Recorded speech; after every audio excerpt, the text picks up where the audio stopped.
Hello, this is Jane, and for the next hour, I'll be reading from the July 9 issue of the Toronto Star on the Niagara Frontier Radio Reading Service. And I'm going to start on the front page, and I will begin with the headline here, which reads, "A Battle Against Time. Cancer Patient Seeks Access to Breakthrough Therapy Amid Funding Delays."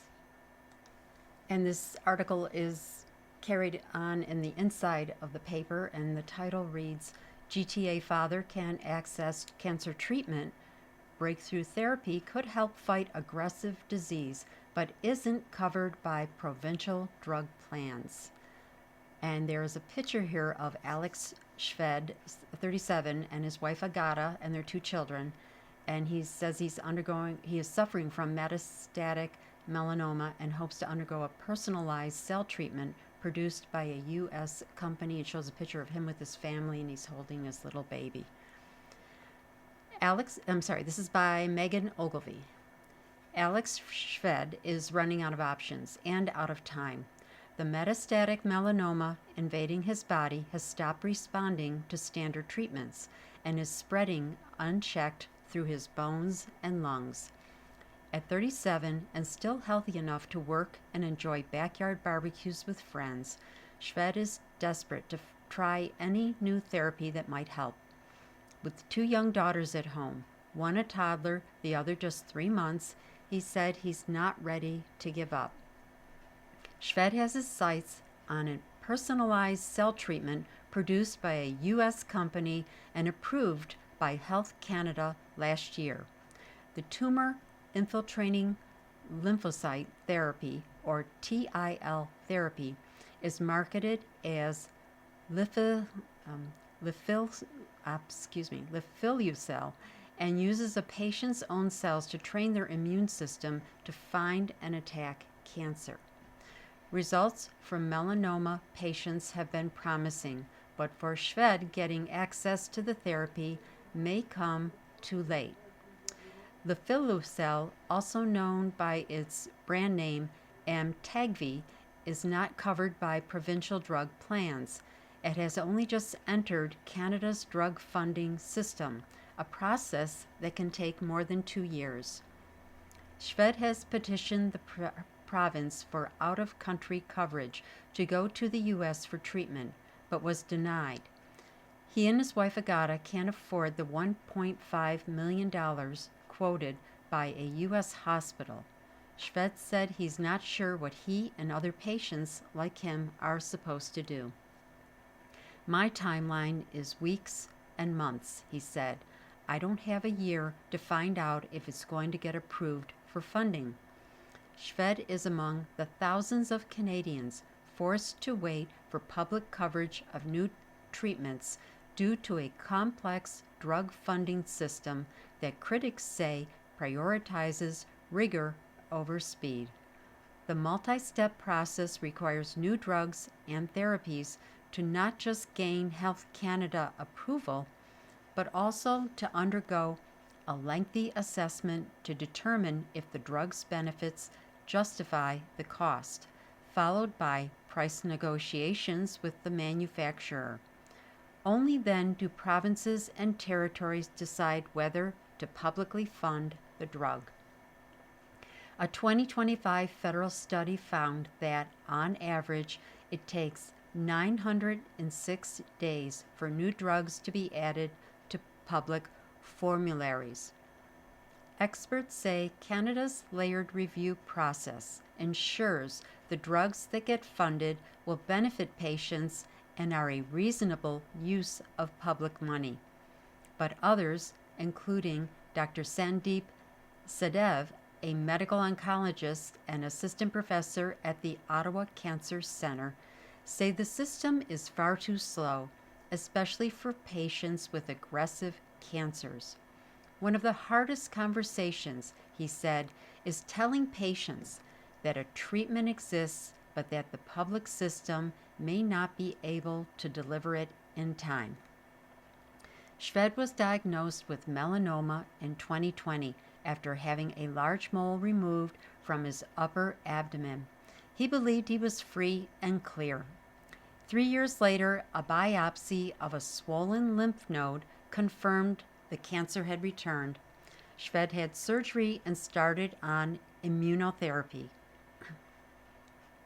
In 2024, with his wife 5 months pregnant with their first daughter, Shved learned the melanoma had metastasized to his bones, including his spine, pelvis, ribs, and neck. He said he was shocked. He had felt no pain even while lifting weights and working out.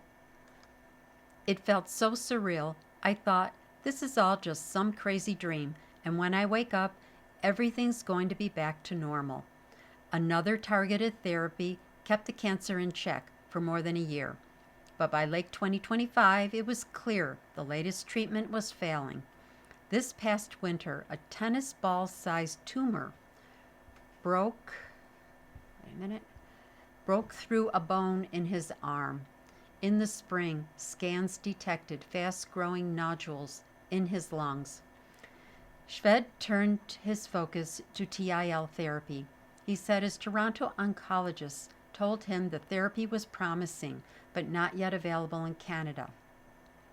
One agreed to help him apply to the provincial government for out-of-country funding to receive TIL therapy in a U.S. hospital.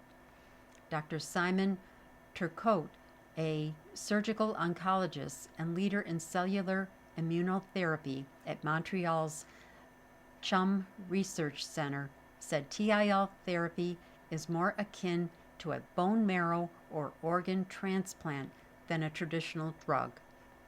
The one-time infusion is produced from T cells, a type of lymphocyte or white blood cell harvested from a patient's tumor that have been multiplied into an army of billions in a laboratory, Turcotte said.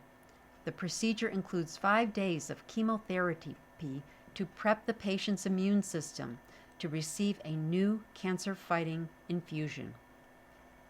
Turcotte, who is not involved in Shved's care, said the goal is for the T cells to proliferate once back in the body to fight cancer for as long as possible. He said hospital-based clinical trials have been encouraging, with half of metastatic melanoma patients getting a positive response and 1 in 5 experiencing long-term results. Iovance Biotherapeutics, the American biotechnology company behind Amtagvi, requires its therapy to be administered at authorized centers in the U.S. Shved said he's looked into receiving Amtagvi at a Florida hospital. In a statement, a spokesperson for Iovance said it's committed to partnering closely with federal and provincial officials to expedite both treatment readiness and reimbursement so patients can access Amtagvi.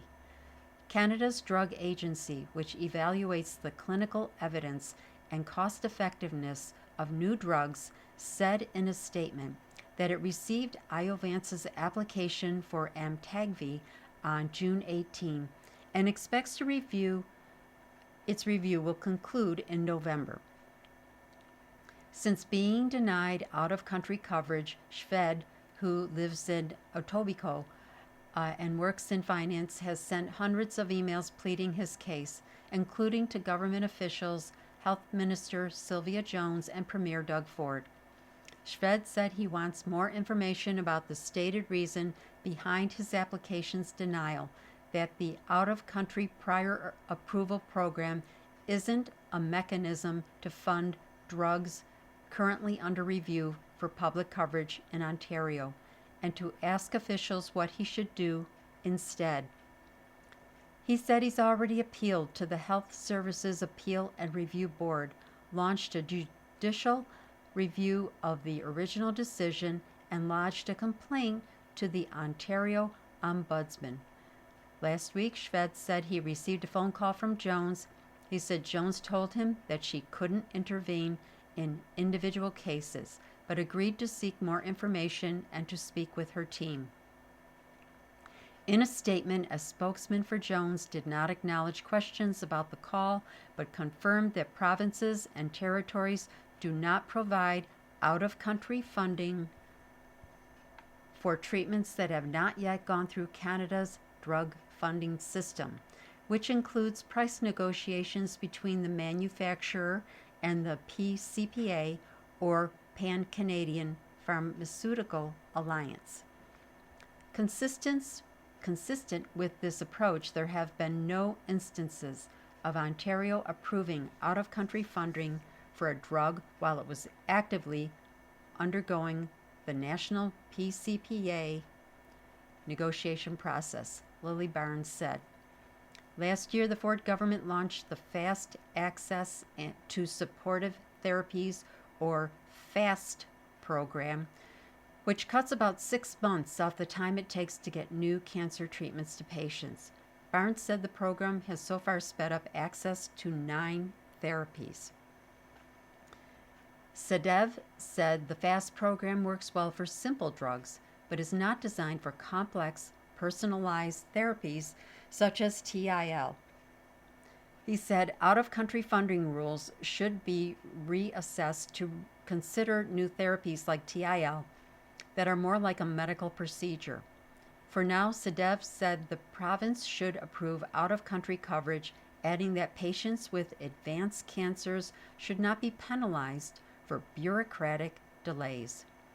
Turcotte said Canada needs a homegrown approach to TIL therapy that doesn't rely on high-cost commercial products, but instead keeps it within the public hospital system, a model that has seen success in the Netherlands. As a principal scientist with CanTIL-Me, the Canadian research group working to develop a hospital-made nonprofit TIL therapy, Turcotte said the country has the expertise and infrastructure to make the treatment at a much lower cost than private companies. He said CanTIL-Me is raising $15 million to create a sustainable program that can help hundreds of patients. We should not be just sitting and waiting for companies to produce these personalized treatments, Turcotte said, because that way it's not going to happen for all Canadians. Though he knows a made-in-Canada approach won't happen fast enough for him, Shved is excited by its possibilities. He enrolled in a Phase 1 clinical trial at Princess Margaret Cancer Center for another novel treatment, even as he continues his email campaign to gain access to out-of-country TIL therapy. Also from the front page, under the byline of courts, cop ex-girlfriend who defrauded dead man's estate lose their appeal. And this is by Betsy Powell. A former Toronto police officer and his ex-girlfriend stepped into custody Wednesday after losing the appeals of their convictions and sentences for defrauding the $834,000 estate of an elderly man with dementia.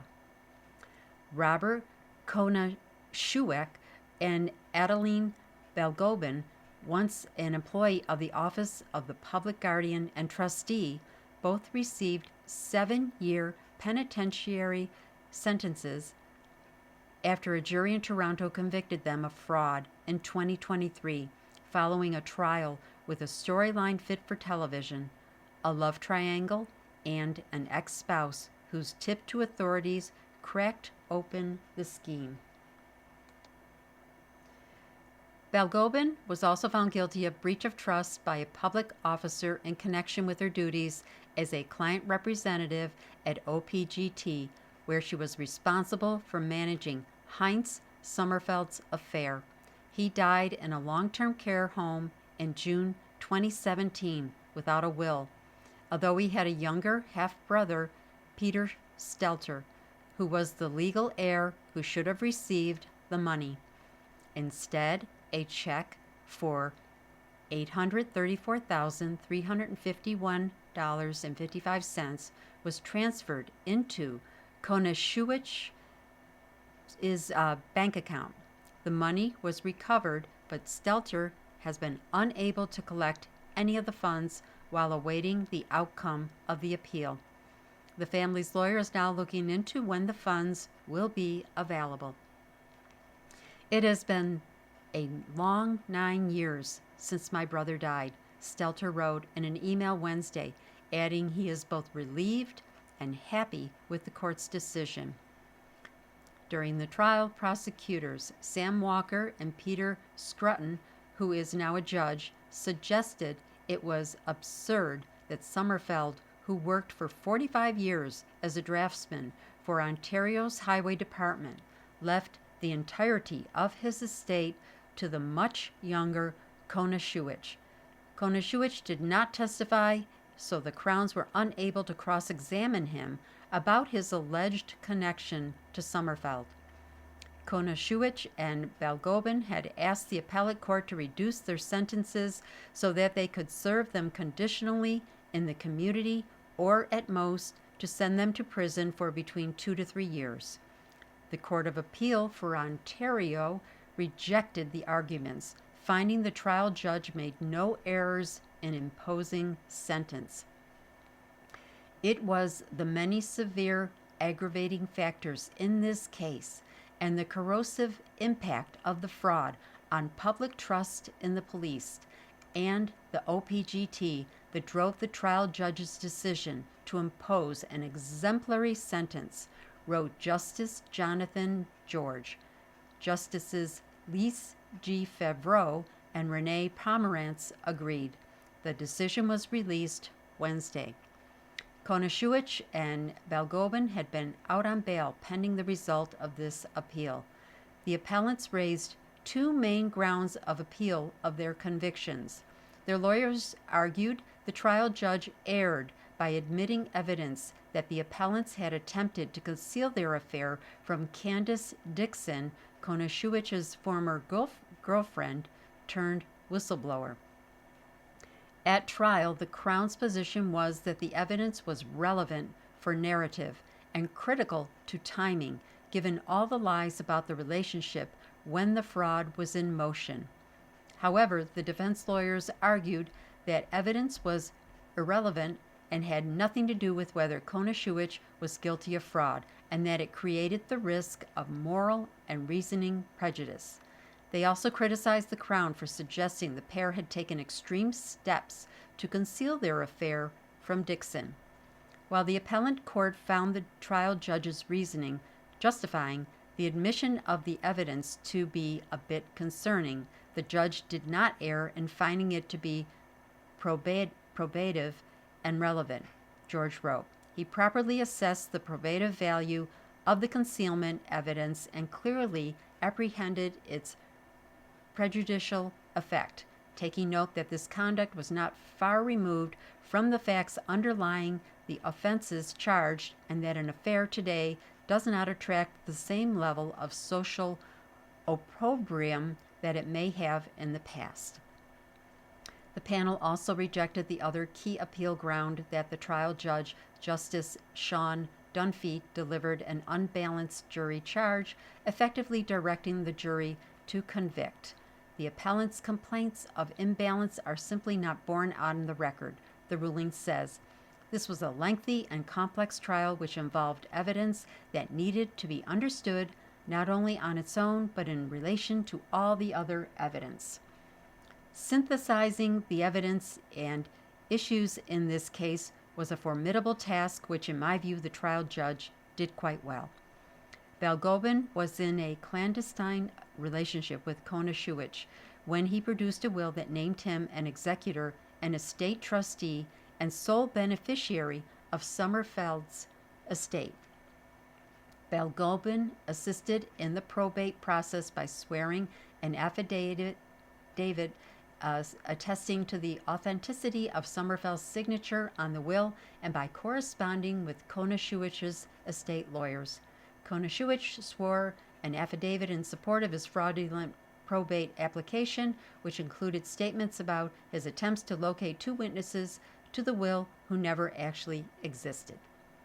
None of this activity attracted any suspicion until Dixon, the former girlfriend, opened a letter from a bank addressed to Konashewich in connection to Sommerfeld's estate. She later opened a letter from a lawyer to Konashewitz that mentioned Balgobin. Dixon believed correctly that the pair were romantically involved and suspected they were up to no good. She provided the letter to the police, which led to the investigation, charges, convictions, and sentence. It's just not in my nature to turn a blind eye to something like that, Dixon wrote in an email to the Star after the ruling. Peter deserves to have his money back. I think the saddest part is that Heinz spent the last 10 years of his life away from his family, not knowing where he was and had no visitors. To die alone and then have what he worked for his entire life taken from him. Konashewitz was suspended with pay after his arrest in 2020 and through to his sentencing. He has been suspended without pay since December 2023. In light of today's court decision, we will initiate the process to terminate his employment, a Toronto police spokesperson said. And I need to pause here to remind you you're listening to a reading of articles and features from the Toronto Star on the Niagara Frontier Radio Reading Service. The next article is also from the front page under the byline of Defense. Feds look to boost Canadian military spending. U.S. firms excluded from $5 billion contract for Army vehicles. And this is by Alex Bollingal. The Carney government is showing its willingness to turn away from American companies as it tries to use its huge surge of military spending to boost the Canadian economy, rebuffing U.S. bids for a multi-billion-dollar Army vehicle contract and possibly shifting away from data analytics providers like the controversial American firm Palantir. Stephen Furr, the Secretary of State for Defense Procurement, defended a decision on Wednesday to narrow the contest for at least 1,600 new light utility vehicles for the Army to 2 Canadian companies, edging American bidders out of a contract worth up to $4.9 billion. Furr also suggested the government can stop spending millions of dollars on data analysis services from Palantir, a firm co-founded by billionaire Peter Thiel, a supporter of U.S. President Donald Trump, at a time when the Carney Liberals are striving for data sovereignty in Canada. The U.S. Embassy in Ottawa declined a request from the Star for comment. In an interview with the Star, Furr noted that the decision of the Military and Defense Department to use Palantir, which dates back to at least 2020, precedes his time in office, and that he believes Canadian firms can replace its services for future contracts. Defense Minister David McGuinty has defended awarding contracts to Palantir's Canadian subsidiary, but said last month that the government was looking at its use of Palantir's software. Canada has unbelievable capability that's gone largely ignored, Furr said. I think those types of services we could do here in Canada. Those types of capabilities we have that here in Canada. If we can do it in Canada, I would suggest that we do it in Canada. The Secretary of State made the same argument for the decision, first reported by CBC News, to limit the search for new Army utility vehicles to 2 Canadian companies that he refused to name. The CBC report said those dropped from the competition included U.S. companies AM General and Oshkosh Defense. Furr pointed to the government's defense industrial strategy, which is part of an effort to bolster domestic companies and reduce dependence on the United States as the Carney administration, citing threats from new technologies like drones, hypersonic missiles, and the dangers posed by Russia with its war in Ukraine and militarization in the Arctic, plans to pump hundreds of billions of dollars into military spending over the coming decade. Since taking office last year, Prime Minister Mark Carney has promised to make Canada less dependent on the U.S. by doubling exports to other countries by 2035 and rearming the Canadian military with the highest levels of defense spending since the end of the Cold War. Through the Defense Industrial Plan, the government wants to expand war industries, increase arms exports by 50%, create 125,000 jobs by 2035, and reduce what Carney has called Canada's military dependency on the United States. This is leading the government to try to extract domestic economic gains from its defense spending.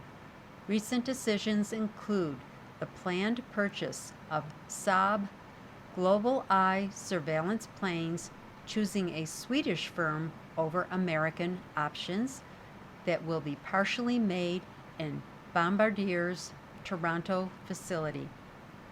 It also informed this week's decision to pursue a purchase of up to 12 modern submarines from TKMS in a new partnership with Norway and Germany, which the government says will lead to tens of billions of dollars in lucrative maintenance and other work inside Canada over the coming decades.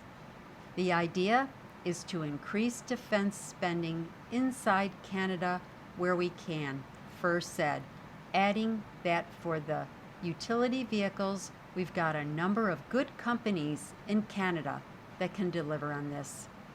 He also downplayed any concern that such decisions could irk Trump, who has imposed trade tariffs and mused about annexing Canada through economic force. We're a sovereign country and we make our own decisions, and they're thoughtful decisions, Furr said. That doesn't mean the door is closed on procuring military hardware from the U.S., he added, noting recent decisions to buy more than a dozen HIMARS artillery systems from U.S. company Lockheed Martin for $2.6 billion and up to 16 P-8 Poseidon multi-mission planes from American firm Boeing for more than $5 billion. It's not like we're not spending money with our ally, the United States, Furr said, stressing, however, that the government's focus is now on maximizing the use of Canadian capacity. Canada's got great credibility and capacity, and I think we've largely ignored over the years, and we're not in a position to do that anymore, so we're not going to do it, he said. The next article is titled, Poilievre says PM backed wrong pipeline route to BC's coast. Tory leader says southern port will hurt exports to Asia. And this is by Raisa Patel. Prime Minister Mark Carney says a new oil pipeline from Alberta to British Columbia's southwest coast will reduce Canada's reliance on sales to the United States and boost the country's capacity for exports to Asia. But Conservative leader Pierre Poilievre has warned that rejecting a pipeline route to BC's northwest coast will simply lead tankers to take the oil south down to California west coast. It takes about 36 hours less time to get to Asia from northern BC as it does from southern BC, and that's because of the curvature of the Earth. It's just simple geometry. The further north you go, the shorter the curve you have to travel to get to the other side of the pond. Poilievre said at a news conference last week. That's why we believe that the best place to put a pipeline is to Prince Rupert or Kitimat, which can take 1 million barrels, mostly to Asia. So would the proposed pipeline's terminus frustrate Carney's goal of diversifying Canada's oil exports and only benefit the U.S. On distance, Poilievre is right, although his estimate of a northern export terminal shaving 36 hours off total shipping time differs from some sources. The shipping route from Prince Rupert, BC to Shanghai, China is about 500 to 900 nautical miles, shorter than the route from Delta in southwestern BC, depending on which path is taken. There are more factors that determine where oil products end up than their shipping routes, said Michael Moore, a senior fellow at the University of Calgary and a former energy commissioner for the state of California. This is a complex question that gets distorted because the shipping distance is not the most important variable in the end, said Moore. It's one, certainly, but it may not be the most dominant question to answer when making a final decision about whether to build a facility that has to last 30 to 35 years in order to pay itself back. To that end, California is currently in the business of shutting down a lot of our existing refineries, and refinery capacity is shrinking because of regulatory changes and because of the decline in overall market share for that product, said Moore. You don't just ship to a place because it's easier to get to. You've got to have somewhere to sell it, and you've got to have somewhere to process it once it gets there. Kent Fellows, an economist and associate professor at the University of Calgary, isn't worried about American markets solely reaping the benefits of a new pipeline. Once you get crude oil or bitumen on a tanker, you really have optionality to ship it almost anywhere in the world, as long as they have an import terminal, he said. Closer ports may be a bit of a cost advantage, but those costs, once you get it on a tanker, are so low compared to pipeline or rail costs shipping over land. Alberta crude oil was overwhelmingly exported to the United States before the Trans Mountain pipeline expansion became operational in 2024. According to Canadian International Merchandise Trade Statistics, within the first 12 months of the pipeline opening, total crude oil volumes exported through British Columbia surged by more than sixfold, Statistics Canada wrote in a 2025 report. The United States remained the primary destination, even as it fell to 51.9% from May 2024 to April 2025, compared to 100% in the previous 12 months. But that pipeline, which also terminates in southern BC, had an outsized effect elsewhere. In that same 2024-25 timeframe, 48.1% of crude oil exports went to countries beyond the U.S. China accounted for almost a third of total exports at 31.9%, followed by Hong Kong at 7.1% and Singapore at 6.3%. South Korea and India made up 1.6% and 1.2% of exports by volume, respectively. We are setting records on the amount of crude oil that we ship to Asia. A lot of those shipments from the Trans Mountain expansion are headed for Asia, Fellows said. And I need to stop one more time to remind you that you're listening to a reading of articles and features from the Toronto Star on the Niagara Frontier Radio Reading Service. The next article is titled, "Our Job is to Keep the Institution Safe. Jail official targeted in murder plot tells court he was vigilant against contraband, never abusive. And this is by Brendan Kennedy. The Toronto jail official, who police say was targeted in a murder plot potentially over his drug enforcement, testified Wednesday that he was always vigilant in trying to prevent contraband from entering the facility, but never abusive. Our job is to keep the institution safe first and foremost, he said. The official, who cannot be identified due to a publication ban, was testifying as part of a legal application by the Toronto South Detention Center, that's TSDC, inmate to have his gun trafficking convictions thrown out because of abuse he alleges he suffered while awaiting trial at the jail.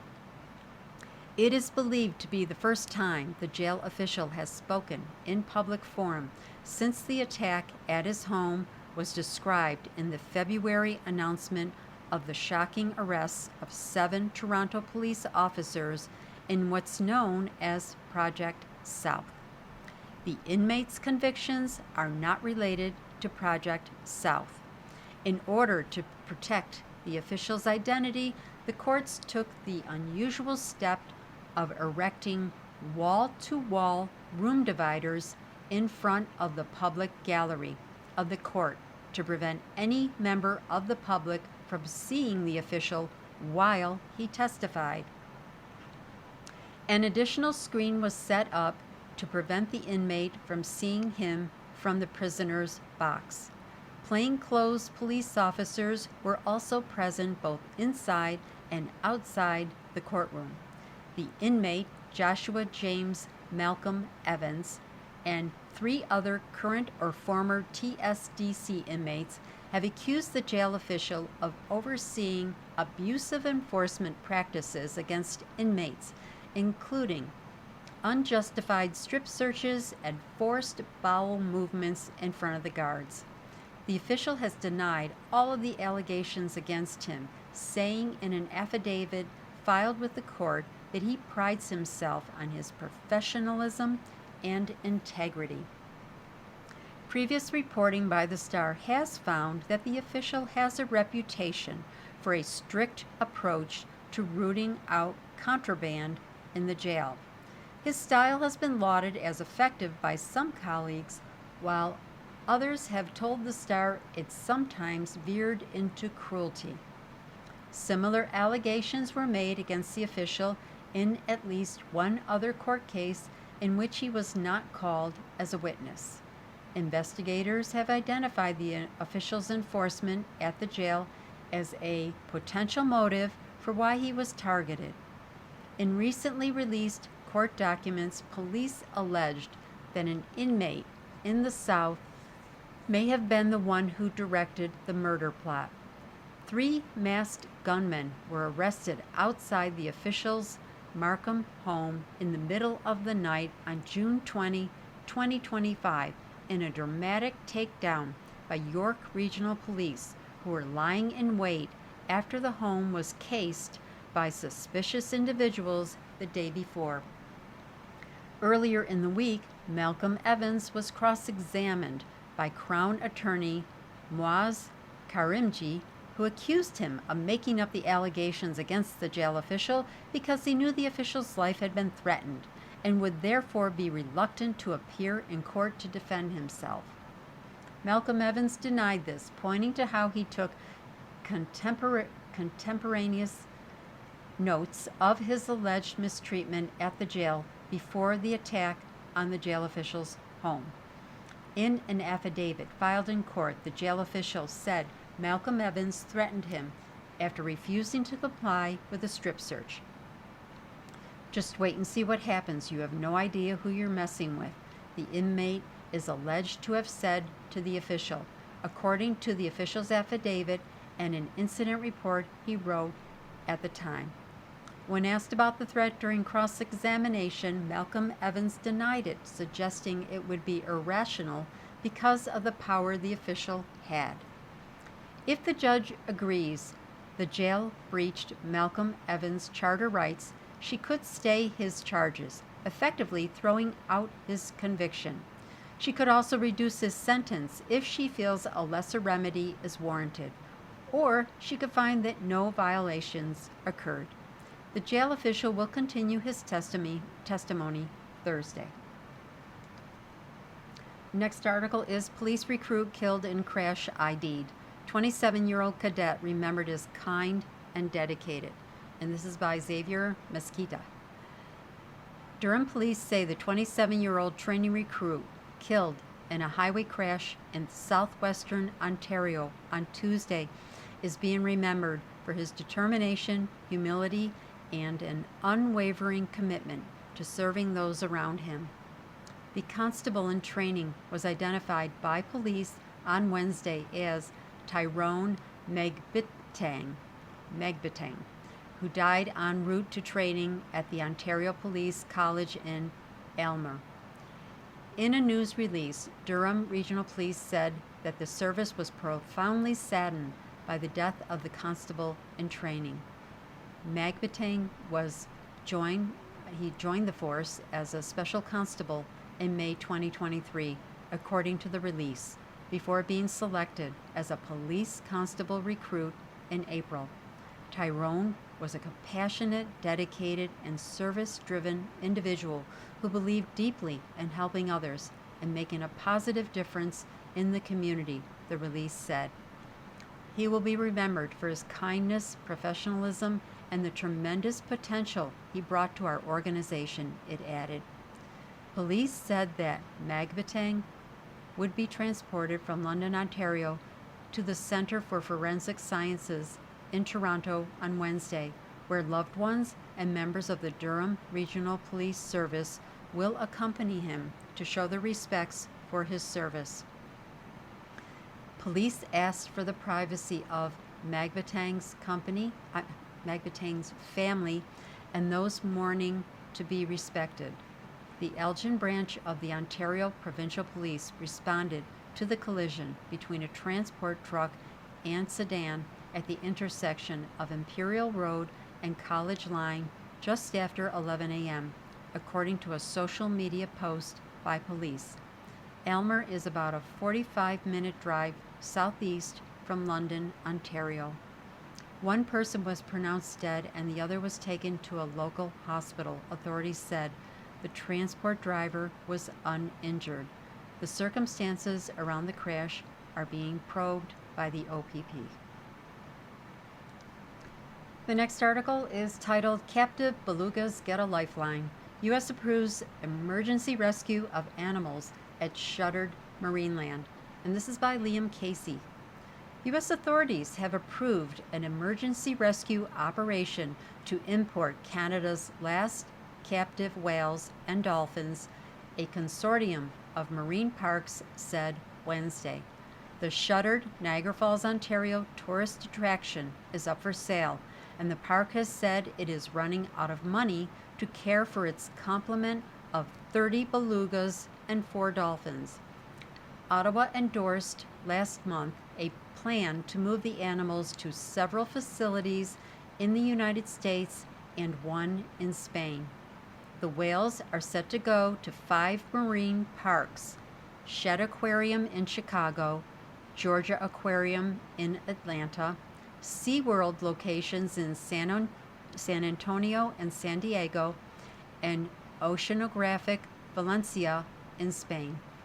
The U.S. parks are part of the Association of Zoos and Aquariums, who rallied to help Marineland after Ottawa nixed last fall a request for permits to export the whales to an aquarium in China. In response to that decision from the Canadian government, Marineland made international headlines when it threatened to euthanize all of its belugas if it didn't receive emergency funds.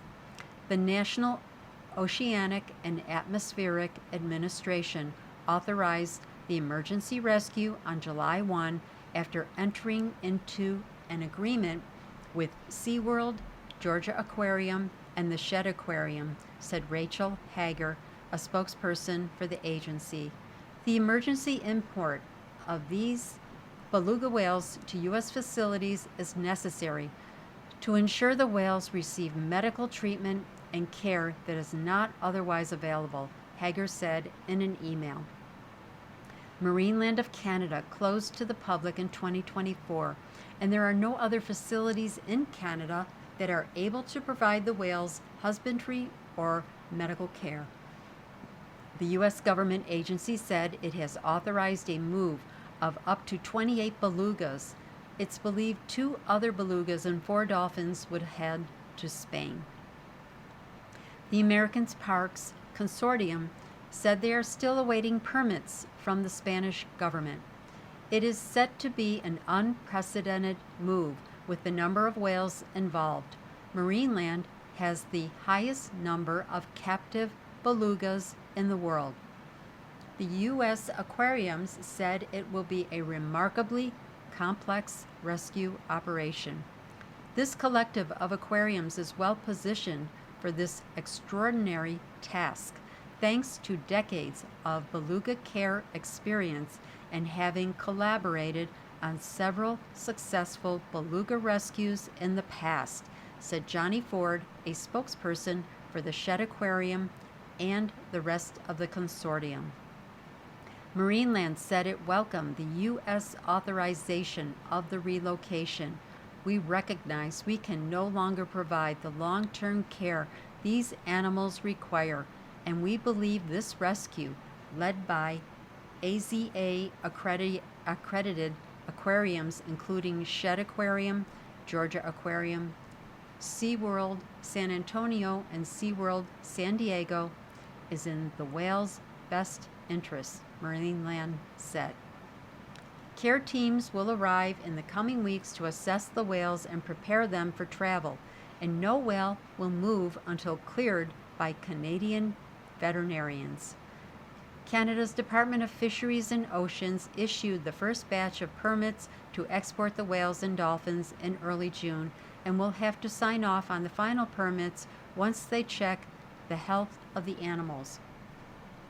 This is an encouraging and critical next step for the safe relocation of the whales, said Fisheries Minister Joanne Thompson in a statement. Thompson said she'll give a final sign-off once the animal's health check is complete and the appropriate documentation is submitted.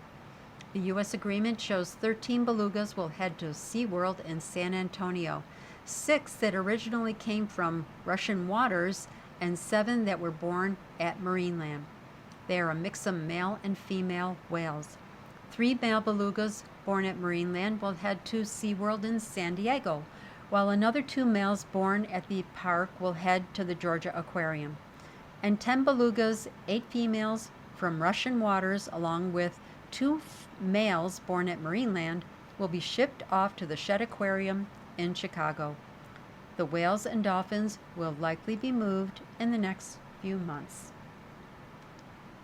And I needed to pause once more to remind you that you're listening to a reading of articles and features from the Toronto Star on the Niagara Frontier Radio Reading Service. The next article is titled, NDP Hopes Greenbelt Scandal Haunts Ford. Stiles marks probe's 1,000-day mark ahead of by-election in Scarborough. This is by Robert Benzie. As the RCMP's Greenbelt investigation continues, the New Democrats hope the looming Scarborough Southwest by-election is a referendum on Premier Doug Ford. NDP leader Marit Stiles served up a cake at Queen's Park to mark 1,000 days since the Mounties began a criminal probe into the $8.28 billion land swap scandal. When it comes to corruption, Doug Ford takes the cake, Stiles quipped Wednesday as she touted the NDP's chances of holding Scarborough Southwest when Ford calls by-elections there and in the progressive conservative stronghold of York Simcoe this summer. While the RCMP has interviewed at least 30 current and former aides to the Premier as part of its investigation, it has not met with him. maintains he did nothing wrong in his aborted scheme to open up 7,400 acres of protected greenbelt land to housing development and has pledged to cooperate with the Mounties. Detectives from the elite RCMP branch that investigates corruption and political crimes launched their probe on October 10, 2023. Be assured that the RCMP's Sensitive and International Investigations Unit is conducting a thorough investigation, the federal police force said in a statement Wednesday. That investigation is ongoing. To protect the integrity of the investigation, we cannot provide information at this time. The RCMP must ensure that criminal investigations are not compromised by sharing information publicly, the Mounties said. It was launched after the Auditor General and the Integrity Commissioner each released reports in August 2023, revealing developers linked to Ford's progressive conservatives were favored in an unusual process that led to protected land being rezoned for housing. 2 cabinet ministers and a pair of senior PC staffers lost their jobs as part of the fallout. Even though the Tories were re-elected last year with a third consecutive majority, despite the Greenbelt affair, and still lead in the polls, Stiles, who has been canvassing in Scarborough Southwest, insisted people are really fed up. When I'm out listening to people and knocking on doors and connecting with Ontarians, it gets raised multiple times a day, the NDP leader said of the controversy. There's a lot of anxiety out there, and people are saying, after 8 years of Doug Ford, what have we got to show for it? She said, pointing to concerns about services and affordability. To that end, Stiles is hopeful voters will send a message to Ford's Tories and elect a new Democratic candidate, Fatima Shaban, a tenant advocate in Scarborough Southwest, to succeed former NDP MPP Dolly Begum, who is now the riding's federal Liberal MP. But the provincial Liberals have high hopes for their candidate, Ahsanul Hafiz, owner of 30 Domino's pizza outlets. Hafiz is the political rookie who defeated one-time Liberal leadership hopeful Nate Erskine Smith, who was then the Grit MP from neighboring Beaches, East York, in a bruising nomination in May. Erskine Smith's last day as an MP was Tuesday. Ford's Tories will hold a nomination meeting Thursday night. As of Wednesday afternoon, their website listed the candidates as accountant Murshed Nizam, social worker Aisha Sardar, human relations project manager Ghazi Sijan, and family physician Dr. Azam Nurullah Taran. In York Simcoe, the Premier appointed East Gwillimbury Town Councillor Susan Lahi to be the PC candidate to succeed former Minister Carolyn Mulroney, who resigned last month. This article that I'm going to read next is under the byline of defense, and it says number of new subs still undecided, evolving tech costs among factors as talks begin with German shipbuilder. This is by Alex Bollingal. Canada might not buy a full slate of 12 submarines through its new partnership with Germany and Norway because of factors like advancing technology in autonomous underwater machines, says the government's Secretary of State for Defense Procurement. In an interview with The Star on Wednesday, Stephen Furr said the government has not settled on how many 212CD submarines it will ultimately buy as negotiations begin on the purchase of up to 12 of the modern diesel-electric craft from German-based shipbuilder TKMS. Prime Minister Mark Carney said 4 of the submarines are slated to arrive by 2034, but Fur told the Star the first one is currently on track to arrive in early 2033, while the timing of the others is part of the talks with TKMS and German and Norwegian partners. Those negotiations, he said, could be finalized over the next 6 months. Carney also billed the purchase as the largest procurement in Canadian history, worth tens of billions of dollars, and first stressed on Wednesday that the government intends to buy several new submarines to replace its aging second-hand fleet of 4 Victoria-class subs. What we don't know is what the final number is going to be, First said. The overall cost of the purchase is obviously going to be a factor. Fur continued, declining to disclose even the rough order of magnitude for how much the submarines will cost, as negotiations begin to play out with TKMS over the contract.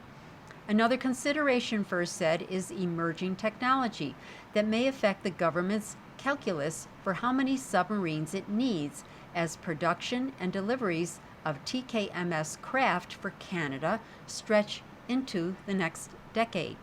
Fur also noted his recent travels to Australia, where he visited an Anduril Industries facility where the company is building Ghost Shark autonomous submarines, which are being built for the Australian Navy and use technology from Canadian firm Kraken Robotics.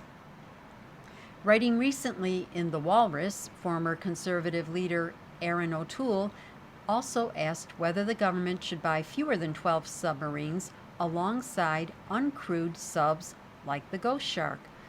Should we be buying, say, 8 and supplementing them with dozens and dozens of relatively inexpensive autonomous underwater vehicles that can conduct military patrols in the Arctic, gathering intelligence, detecting incursions, protecting critical infrastructure, years before the first submarine arrives, O'Toole wrote. While noting the potential for such machines, Fur stressed that Canadian Navy needs new submarines for their ability to deter adversaries by operating stealthily underwater all over the world.